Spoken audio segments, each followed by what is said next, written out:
Hi guys. So yesterday we looked at deep work. We understood what deep work is and how it is very important for you to thrive. Now, today we're going to be looking at the rules of deep work, how to exactly apply deep work, and how to know that you are being effective in this period. How to know when you are you're really deep working or you are just being busy. Because yesterday we said the busyness is not productivity. So without further ado, let's go to the rules of people. Number one is to work deeply. How can you work deeply? Firstly, you can do that by sectioning your time. You could decide to go on hourly basis, 60 minutes deep work, then you go on a break, 60 minutes deep work, then you go. Or better still, you could go for 90 minutes deep work, and then a break another 90 minutes. You could do this for like two, three times a day to achieve deep work. Also, you can do these things as part of your habit, part of your daily routine to concentrate at a certain point in time to do a certain task or to improve on a certain task, on a certain project. Also, you can go into deep work by setting out a time each day for you to start start working. When you have a time set out, you're prone to okay, what is this time I am focusing on this particular project to see that I achieve down to this point today. So you have a set time for this. Another thing that you can do is to also work on your free time. Now, these people, once they see that they have nothing they are doing at a particular time, they are free, it's their break, they can just isolate themselves and in 45 minutes, 1 hour, an hour, 30 minutes, they have done a huge thing. They have made a huge progress in their project, in their tasks, in that thing that they have set for the quarter, for the month. So they work in their quiet time. Also, for those that work in office spaces, you can put out like a sign of do not disturb this time so that you don't get distracted by someone's knock on the door by someone's idea or something, but you focus and work with what you plan to work on. This way, you are retaining attention to just that work, and you're not sharing you're not having divided attention. Also, build a ritual. Build a ritual. You decide that oh, from this I do this. Having like a chain of things to do. This would help also in deep working. And to build your rituals, you can do this by asking yourself where you would work, what area, how you would work, how exactly are you going to tackle the tasks, or how exactly are you going to make progress on that project that day.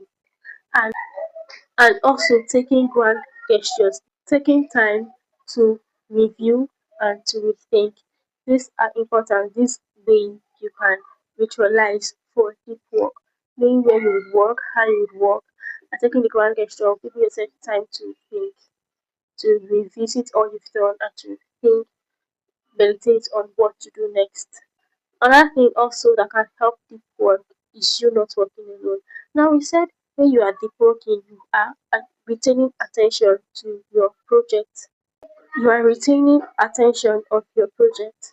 So for then, if depending on how you are working, most times you may need somebody that is there with you, working with you, they that are in that space working so that you can at some point you may hit a block, you review your ideas together, or you just come up with ideas, you brainstorm together, and you work on it together how it can be best, what best approach or options you should use. Now, one thing again, a controversial thing is to be lazy. To the work, you should be lazy. Now, being lazy is not just running any time. You are building energy that is required that you can use to the work once it gets time. So you should not just keep working and working. You should give time. You should have time for rest, for space. While you give into too much work, you should as well as give time to rest. After this, we're going to be looking on to rule 2. Rule 2 is to embrace boredom. Now, in this age and time, it is very easy to lose focus because you do not want to, and most people do not want to be left staying idle. So that is why we are most times on our phone or out in public attending an event or something. But we should learn to embrace boredom because embracing boredom is a very important vital thing needed in the working, in being efficient in your work. So you do not take breaks from distractions. Don't take breaks just when you feel distracted, but take break from focus. You take breaks from focus to be distracted so that you can have a mistake. You can have time to review. During that period of boredom, you should meditate productively. Meditating productively would help you clear your mind, help you gain fresh ideas, help you have new insight on what to do. And also within this period, you should memorize a deck of cards. This it's like a training to help. This is like a mental training to help you build your mind to be able to be focused for a particular set of time. Now, when you take out your time to memorize things, during that time you are bored, it looks like you are bored, you don't have nothing to do, you really want to be on your phone, but you just take out that time to memorize things. It may be kind of random or something related to what you do, but then you just take your time memorizing numbers, memorizing letters, alphabet, words.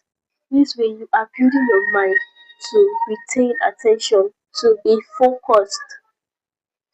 So that is that for boredom.